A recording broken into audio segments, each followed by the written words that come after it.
မှာယူချင်တယ်ဆိုရင်ဒီဆိုတဲ့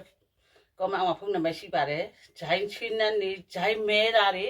ဒီလိုဖွေးသွားစေရမယ်နော်ဒီဆိုဂျိုင်းဆိုဒီပါကြည့်ဖွေးလိုက်နော်ဒါဒီဆိုဒီမှာကြည့်ဒါအပေါ်တွေရောအောက်တွေရောသုံးတာတကိုယ်လုံးသုံးတာဒီဆိုကနော်ဒီမှာတွေရောအောက်လဲကျမ်းမာကြီးကောင်းသွားပြီနော်အပေါ်မှာလဲဖွေးသွားပြီဟုတ်ပြီနော်ဘယ်ကြားတဲ့ညညဒီဆိုကသုံးတယ်အဲ့တော့ခါကျတော့ဒီမှာဒီဆိုသုံးတဲ့ဆက်ပြမှာယူချင်တယ်ဆိုရင်ဒီဆိုရဲ့ကောမအောင်မှာဖုန်းနံပါတ်ရှိပါတယ်ဒီဆိုသုံးပြီးတော့ရလက်ကိုကောင်းချောင်းတိလို့ကိုယ့်ရဲ့အချစ်ဆုံးတွေကိုကိုပြန်ပြီးမျှဝေပေးတာဖြစ်ပါတယ်အဲ့တော့မှာယူချင်တယ်ဒီဆိုကောမအောင်မှာဖုန်းနံပါတ်ရှိပါတယ်နော်ဒီဆိုမှဖုန်းဆက်ပြီးတော့မှာယူနိုင်ပါတယ်အိမ်ရောက်ငွေချေပို့ပေးပါတယ်ရှင်အားလုံးကျေးဇူးတင်ပါတယ်